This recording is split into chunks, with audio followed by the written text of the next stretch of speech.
This video is going to walk through the rest of the requirements that are listed here using 3 different types of questions, having at least 2 sections, and having at least 1 picture or video, and adding an answer key. So when you're back at your Google form, make sure that you're back in edit mode so that you're able to type. If you're not able to do that, click on this edit pencil icon down here. The requirements for this assignment say that you have at least 3 types of questions. So they have automatically put 1 question here. They chose multiple choice. These are all the different types of questions you can choose from. These are the most common 3, multiple choice, checkbox, and drop-down box. I'm going to leave this one be multiple choice, and let's just say, what is my favorite color? Make sure that you're using a capital letter and good punctuation. All of your questions should have a question mark. And then down here in my list, I'm going to put my options.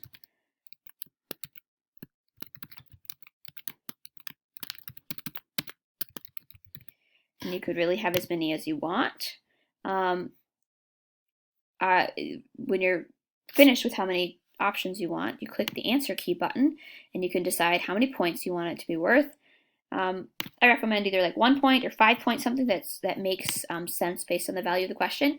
And once you've clicked this green check mark, you'll know that the answer has been saved. If you don't have the option down here for answer key, that means that in the settings, you didn't choose to turn the quiz on. So make sure that you have that done first. You can choose if this is a required question or not. When you're done with your first question, click this plus button to add a second question. And it's going to choose a multiple choice again, but because I want to make sure that I'm meeting my requirements of having 3 different types of questions, I'm going to choose this one to be a text box question. Now, I'm sorry, not text box, a checkbox question. What's the difference between a multiple choice and a checkbox question? There isn't too much, except for multiple choice, I can only choose 1 answer.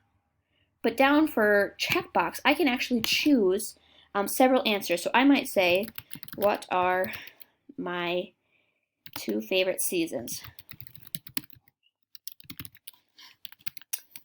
And I could list the seasons.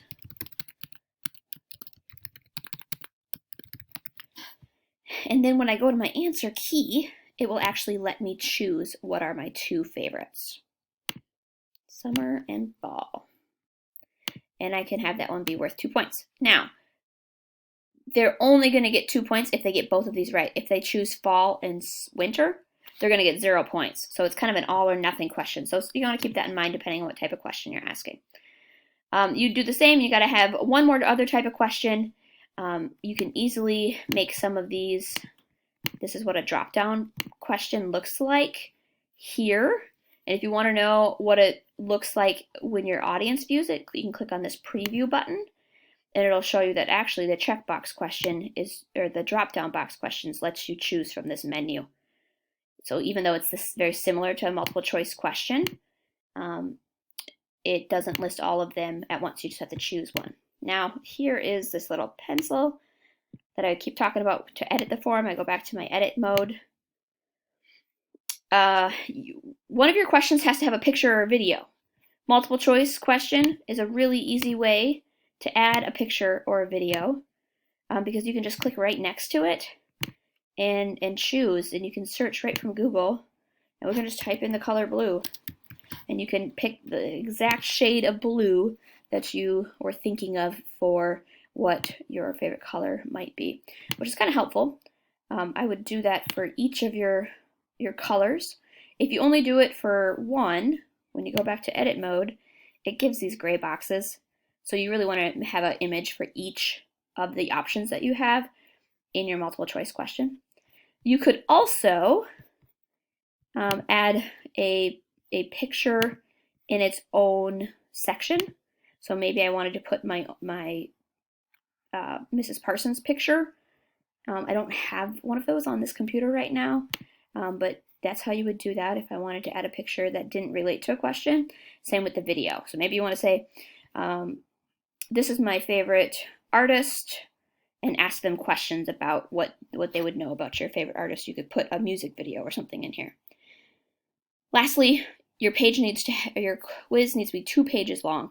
So right now I have just 2 questions. They're all on 1 page, by clicking this equal sign, it's going to add a page in between where I was just working.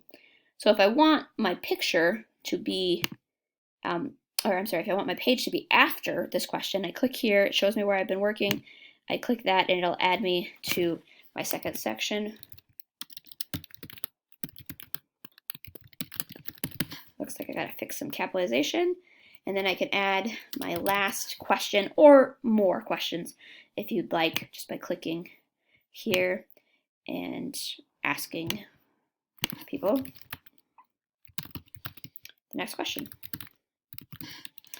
When you do a short text answer, if you're going to choose it to be yes or a correct or not correct, it needs to be exactly correct when they type it. So my middle name is Lynn. I would accept Lynn if that's how my name's spelled. If they chose to do one N, I would say, yeah, that's okay. What if they didn't capitalize it? Well, for this assignment, I would let them have it. So any possibility of the spellings that you would want in capitalization, you would want to have here in the correct list, and then all other answers would be marked no.